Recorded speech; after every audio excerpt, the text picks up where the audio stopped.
Bonjour, c'est Xavier, courte vidéo aujourd'hui. Pour ceux qui sont abonnés à la chaîne, dans la partie communauté, je vous avais informé il y a de ça moins d'une semaine que le délai pour recevoir une Tesla Model 3 sans option était rallongé. Certains d'entre vous m'ont dit non, c'est toujours le mois de mai de mon côté. J'ai refait la simulation et je tombais toujours sur juin. Alors, sauf que Tesla, maintenant, par défaut, sur une commande de base, si l'on ne choisit pas d'option, il nous sélectionne par défaut une option de jantes en 19 pouces. Donc, en resélectionnant bien les jantes en 18 pouces, on obtenait bien le délai de juin. Et aujourd'hui, chose nouvelle, on passe de juin à août. Donc, plus 3 mois. On passe au trimestre suivant. Là, donc, à l'écran, je suis bien sur une livraison prévue en mai 2022.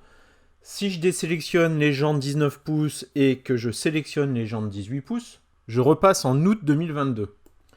Et c'est exactement la même chose qu'il se passe si je ne m'amuse pas avec les jantes, mais l'intérieur blanc ou une couleur. Donc, en gros, une option de sélectionner livraison prévue en mai. Si on veut prendre la version de base, sans aucune option, ça nous amène en août. Je me suis simplement dit, c'est certainement leur algorithme qui enregistre beaucoup de commandes et du coup ne fonctionne pas forcément très bien. Il me semble que c'est vraiment une des dates les plus longues en estimation lorsqu'on est en janvier. Ça nous donne une prévision de livraison pour une Model 3 en août. C'est un record. Du moins pour Tesla et sa Model 3. Parce que bien entendu, chez les autres constructeurs, sur des véhicules neufs, par rapport à la période Covid et les pénuries de composants, on est dans ces eaux-là aussi. Mais si après tout ce n'était pas une erreur d'algorithme qui s'adapte mal aux commandes, mais une volonté de Tesla. En effet, Tesla, voyant qu'il y a beaucoup de commandes de modèle 3 blanches sans option, pourrait réorienter sa production vers ce type de modèle pour équilibrer un petit peu la donne.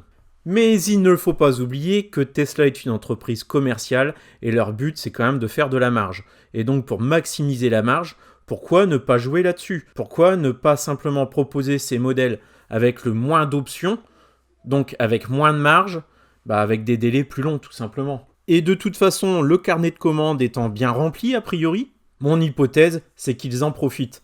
J'essaie de confirmer mon hypothèse en passant par le chat Tesla et poser quelques questions. Je leur dis que j'ai remarqué que la Model 3 Propulsion, les délais étaient passés pour une sans option de juin à août. Je leur demande de me confirmer ça. Et je leur dis aussi, je leur fais remarquer qu'en seulement changeant une seule option, les délais passent de août à juin. D'ailleurs, je me trompe, c'était mai.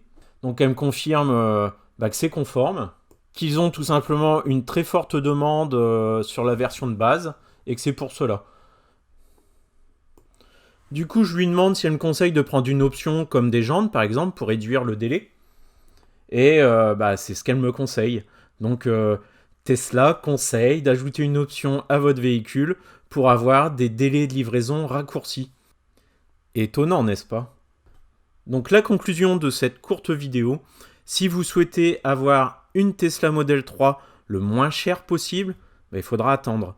Et qui dit attendre veut aussi dire baisse potentielle du bonus écologique qui sera réduit de 1000 € en juillet. Cependant, c'est la date de commande qui prime sur la date de livraison. En général, il vous laisse encore un délai de 3 mois. Donc pour pouvoir bénéficier du bonus maximal, il faudra donc une commande avant le 1er juillet et une livraison normalement dans les 3 mois, qui risque d'être compliqué. Mais avec un peu de chance, ce délai sera rallongé à 6 mois. Mais ça, tant que c'est pas écrit dans le texte de loi, je peux pas me prononcer.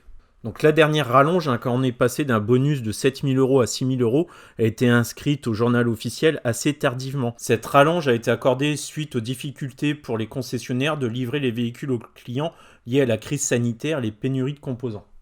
Alors, dites-moi en commentaire pour ceux qui se projetaient d'acheter une Model 3, est-ce que vous allez la commander avec une option du coup, ou bien vous allez faire de la résistance, ne pas vous laisser faire et être patient.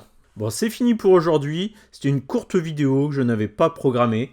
N'oubliez pas de vous abonner si ce n'est pas encore fait. On s'approche des 5000 abonnés, doucement mais sûrement. Et ça vous permet aussi de suivre mes petits posts dans l'onglet communauté. Donc je vous dis à bientôt dans une prochaine vidéo.